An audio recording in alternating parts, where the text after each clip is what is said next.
Welcome back to another dusty day of GMB TV.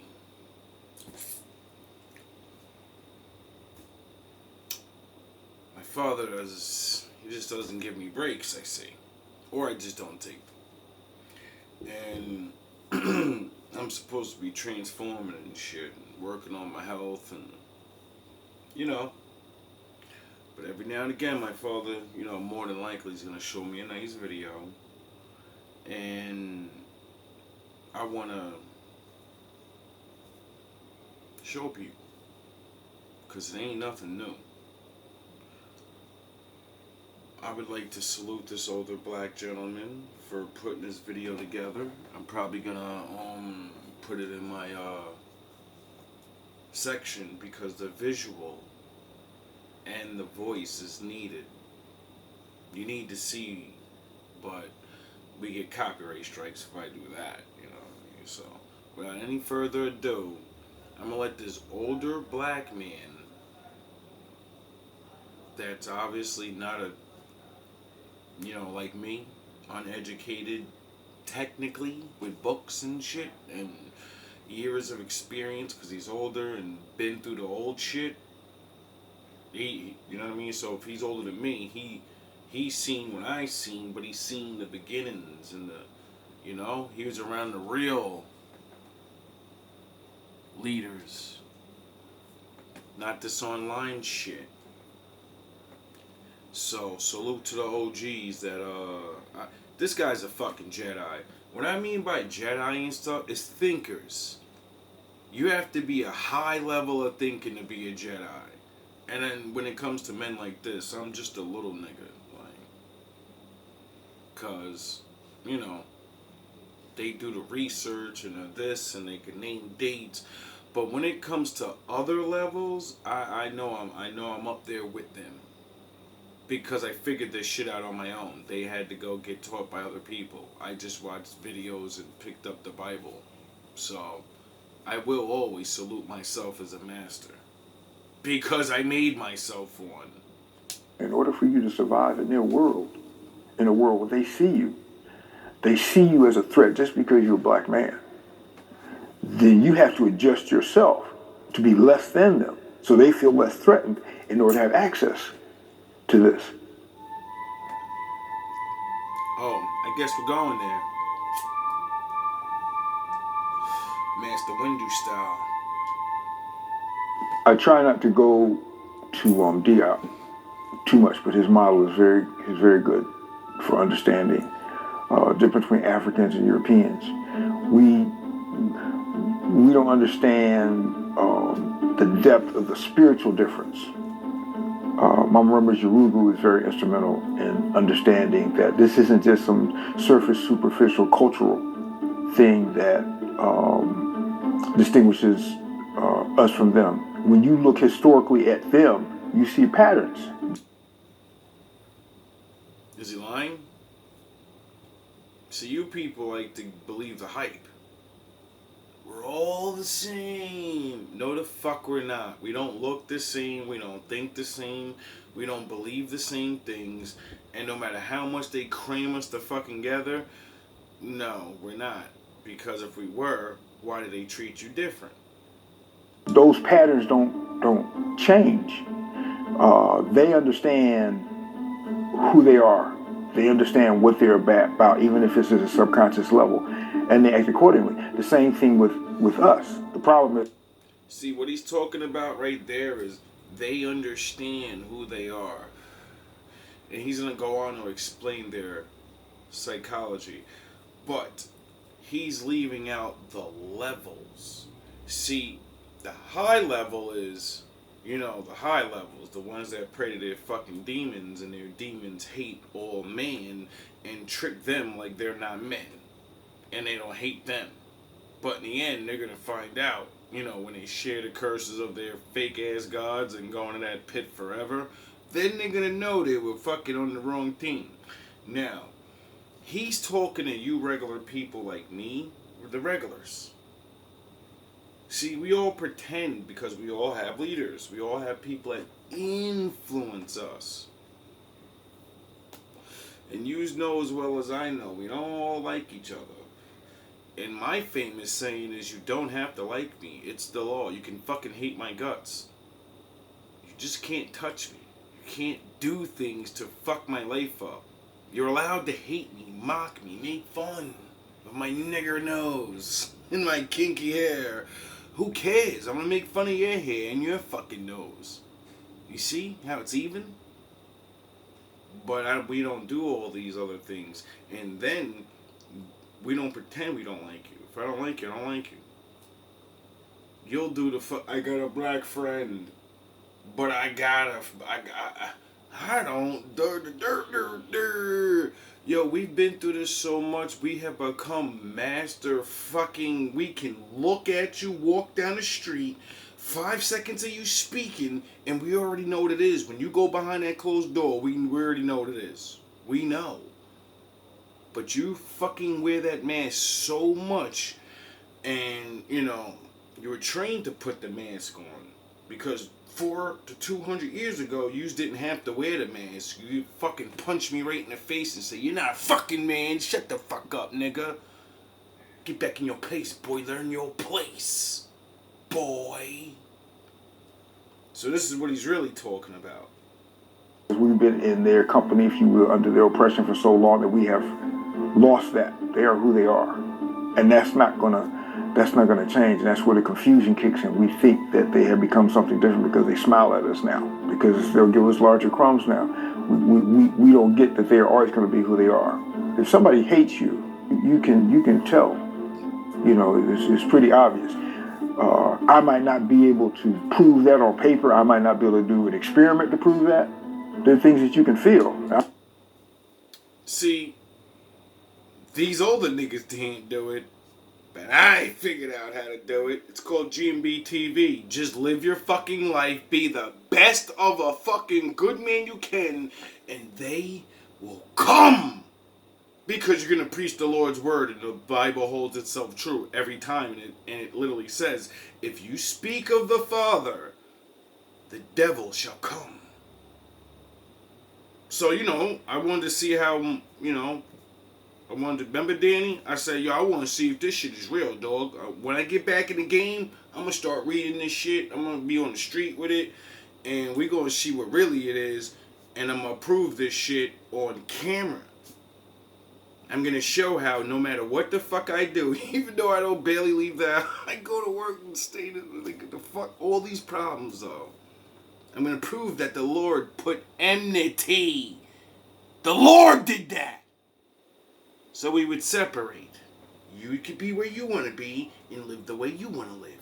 I could be where I want to be and live the way I want to live. And all the ones that are in between, the whites and the blacks are like, I like the way they live. And why I like the way they can, switch over and shit. Live on their little places, I don't know. I might not be able to scientifically prove it, but I know it because I can feel it. So we look back over time, we see that same consistent pattern with them. Everywhere they've gone, they have murdered. Everywhere they've gone, they created this buffer class between them and the quote unquote natives. When you look at them, watch them, first thing they're going to do, they're going to assess when they see somebody new is whether you're friend or foe. That's the first question in their mind, whether you're friend or foe. And that isn't something that they have a conversation about. So the guy in Sacramento is not on the phone with the guy in Boston saying, we need to do this. They're having a conversation. They're having a conversation online. They're having a conversation in the movies. They're having a conversation in the shows. See how he's naming all these big things? This is how I know no matter what town I go to, as soon as I step foot, as soon as I do anything I do, everyone's going to talk about me. That's why I Batmaned the shit out of this town, because I said, I've been through this too much. I already know what's going to happen. I'm going to video catch everybody. I'm going to barrel through yous, and the Lord's going to reward me with protection. Or, I'm going to go down and still prove, look, one of you niggas is next. Get ready. This is how you could at least survive a year. We're there for entertainment. They're communicating with each other. They're telling each other what they need to do, what they need to prepare for, how they need to prepare for it. We're just being entertained. So it's like because what is working against us is that I can't sit down and scientifically show you how they are racist in this particular way, or that this is their way. It's just a matter of ability. It's a matter of opportunity. Um, so when I'm looking at them, I see a pattern that's in a people. When I see or hear of one who is doing things that don't fit into that pattern, they just either don't know it or we just toured so nonstop, making. Now he's gonna start talking in and out about black people's psychosis to model themselves after you and betray their own people, but swear to God they're on the fucking team now. No money. they're still using that to manipulate us. We just don't realize it because when you have people in such desperate, dire straits that they'll take assistance from anyone, and we, being who we are, we connect what's done to or for us to that person. We've had a lot of great minds who had perverted ways, who were mental to the core, and they said some phenomenal, incredible stuff, and they taught us things that maybe we didn't know before. The problem isn't that, and I'll listen, but the problem isn't that. The problem is that we connect the quality of that person's character with what they said. And in the West, the tradition of lying is so strong, and we bought into it. We become them to the point where we can disconnect that. That's not our tradition. You want What he's saying is majority of black people and the the more normal people, because it's not a black thing. I've looked in other people's cultures. Broker people in the middle class, we choose our leaders, and when we choose you, we're gonna look at how you are with your wife and kids because we have wife and kids. So if you're a scumbag or you're a wife beater or fucking you don't like kids, we're not gonna choose you as our leader because you don't give a fuck about families. So why would you give a fuck about us? We're a group of families. Get it? Maybe that's a good tip on how you guys should choose your leader. to become or you were in the position to become the leader in the community, well then the first thing that was assessed was your relationship with your wife. Oh yeah, we do that. That's what politicians and mayors and lawyers and judges, everybody's got a wife, don't they? Or they at least, advocate for those things. Because those are the majority of the people that are gonna fucking vote, right? Yeah.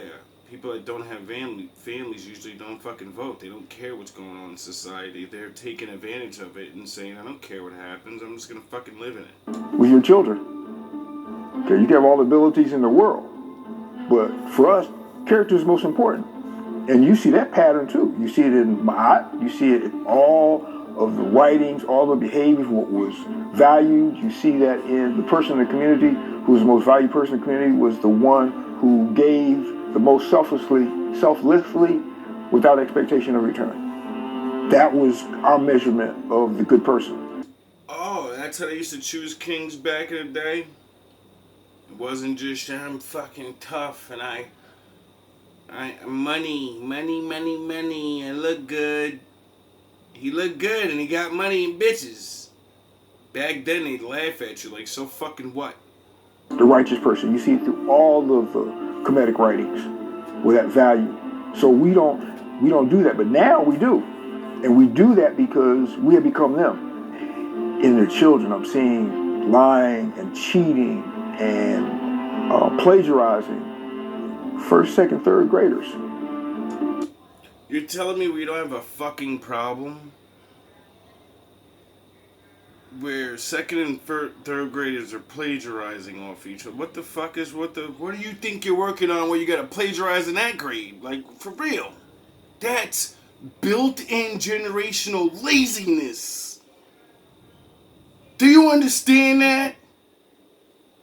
That's a kid watching somebody else, more than likely their parent or adults around them, always thieving, stealing each other's ideas, watching a nigga say something, and then you go in the next room and that motherfucker says it right. Yeah, I made this shit up.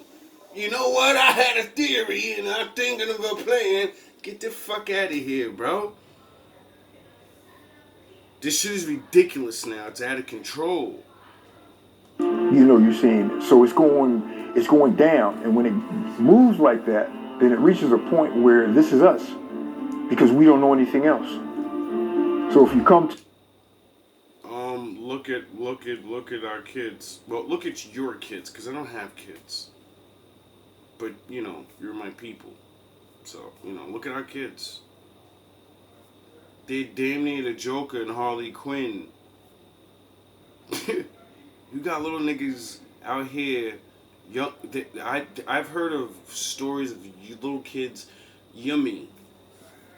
Perfect example. A kid called Yummy, and I learned this off Denzel. Shout out Denzel. Watching an interview, he gave a little story about some kid Yummy that touched his heart and made him want to advocate for black boys to, you know, get some type of help and some type of fathers, even if you're not the father. That any black man that says he fucking cares, they should at least try at least with one. Because he said there's a boy that was named Yummy that was out there 12 years old putting people down. Just super gangster. Killer. Not gangster. No. All the shit you niggas be talking. This nigga's 12 years old putting niggas out. Had the whole project scared to death. Could you imagine going outside, you see a 12-year-old, and every adult knows not to speak to him a certain way or fucking even get close to him? Because he's got that thing on him and he's not gonna fucking play with you. You talk that fucking crazy, you little head, you're gone. You're going bye-bye and that's it. And he was doing it for years, so it wasn't like he was like stupid with it. He was getting away with this shit or something. Like, so you telling me this video is so fucking old? Denzel was a young he wasn't even a Denzel we know now. So it's like ridiculous. It's ridiculous. We have became them. the children with something that's African, We're you know, fucking character mutating is supposed to be this and good. They're looking at you something like you're else. crazy because they're not us anymore. That doesn't mean they can't be reversed, but when you're in this reality, a reality which glorifies being able to trick people, being able to steal from people, being able to use people, I say get you a copy of The Teachings of Ptahhotep and and Machiavelli's The Prince. So read The Teachings of Ptahhotep first, though.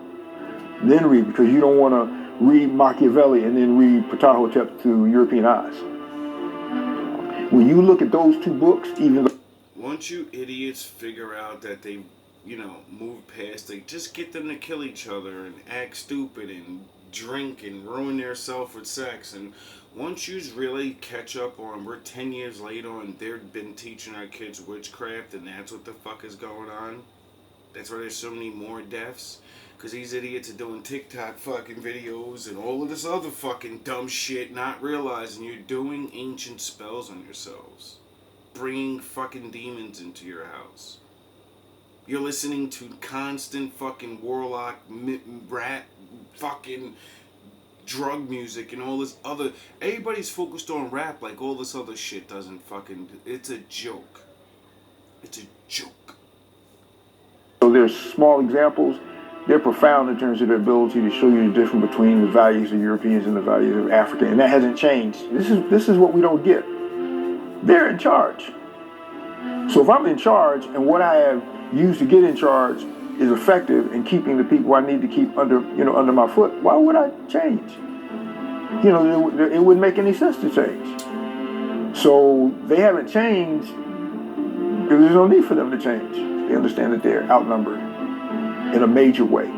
So they can't just go and wipe out the entire African population like they wiped our other population, but they can't wipe out the entire population. So you go through a process of attrition where you kill some, you incarcerate some, you make all of them into Sile, of course, But you go through a process where gradually the ones who are left are most like you.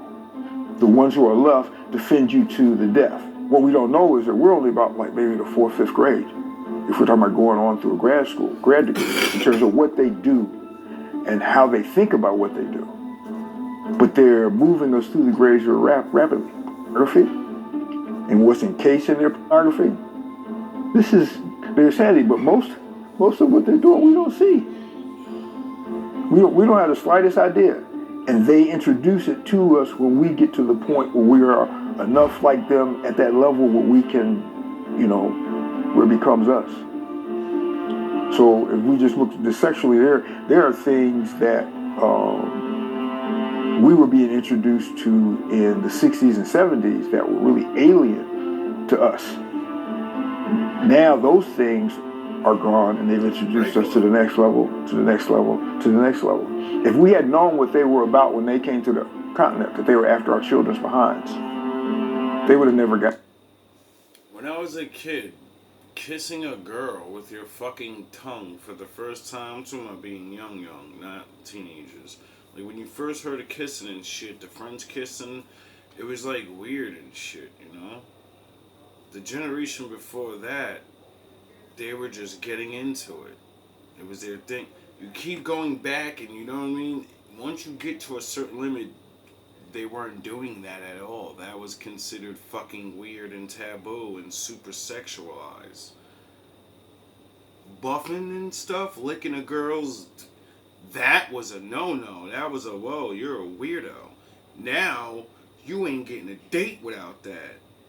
You ain't keeping a woman without, well, I ain't gonna say all of them, but, you ain't keeping a man, not all of them, but, like, these things were not out there. And it's for a reason. Yeah. Regardless of the resources, all the rest, they didn't ever gotten in because of how we value children, how we value family. But now that they have beat us out of ourselves, they have just entered unconsciousness. Now that has occurred, we're running to defend them. Genetics encoded culturally over time, a certain behavior, a certain trait that starts at the beginning of a people, and it goes from generation to generation. Pretty soon it's going to become normal. I'm of the opinion that over time, these things get incorporated into your genetic structure. Just like we're talking about that post-traumatic slavery syndrome. We're talking about that has become genetically encoded. If these things can become genetically encoded, then who you are, how you look at the Creator, how you see other people, that xenophobia, fear, hatred of others, that becomes part of you. That's how you look at the world. It wasn't just that we were oppressed, that in our community, even to this day, in particularly small black towns, small southern towns, or small black towns, or parts of towns in the South, you don't speak to me, it's like you're saying, let's fight. You're an enemy. You better speak to everybody on the street, whether you like them or not. That, of course, has declined. That rhetorical ethic, remember, he talks about where the first thing they do is they come in and they assess your idea of character. They assess your idea of spirituality. They assess your idea of how, and they pretend to be that. This is how systematic it is. They pretend to be whatever you are so that you become disarmed. And once you're disarmed, then they do what they were going to do to you in the first place. They still do that. Is that not the story of GMB TV? Me talking some regular preachy stuff. And then I started running around saying the Bible's about black people. And then tack. And then I said, oh, y'all think I'm one of them pussy ass Israelite niggas from on YouTube. Nah, dog. You's not talking one of them niggas. I'm not beefing none of that. And then y'all found out, I started going Joker and Batman on you and the Gokus, and you just like, oh, this is a crazy one. He's behind you, but and then you figured out, no, I'm baiting you. I want you to think I'm crazy so you can make your stupid fucking lies up. You can show people my videos and then they can compare what the fuck I am on the street to what I am on the videos, and then, me on the videos explaining exactly what I'm doing to you motherfuckers. Because, I'm sure you're stupid enough to say, look at him, he's an idiot, watch him. And that was the worst thing you could have ever did. Because you're a fucking idiot. That hasn't changed. We live in a house that's in the center of one of the major You got the areas of same tricks. regentrification in Atlanta. First thing they do is they come in and they smile and they wave and they drive by and they'll walk by and they'll be like super nice and all the rest is trying to see who's friend and foe. They learned real quick that I was foe. And they communicate. So after, I guess, about a month of that, none of them, and I hadn't seen all of them, none of them would speak. The next stage is when they begin to buy houses in the area. You might see them at the grocery store, you might see them driving by, but they're not out in the open. After that, when they reach a critical mass, then they turn on you. Then you get to see what they're really about because then they're in charge. It's their space now. So that pattern is all over. If this wasn't the case, what did it say? The Bible said, the locusts shall eat the land. The Bible, the Most High compares people to animals all the time. Judah, lion. He considers the nations of people that come on the promised land locusts. And he says you're going to eat everything. You're going to gobble everything up. And you're going to turn the promised land into a shit land.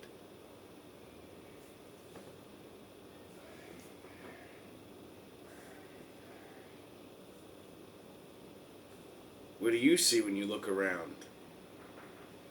Oh, people gobbling everything up. And everything getting more polluted, like they're not fucking living there themselves.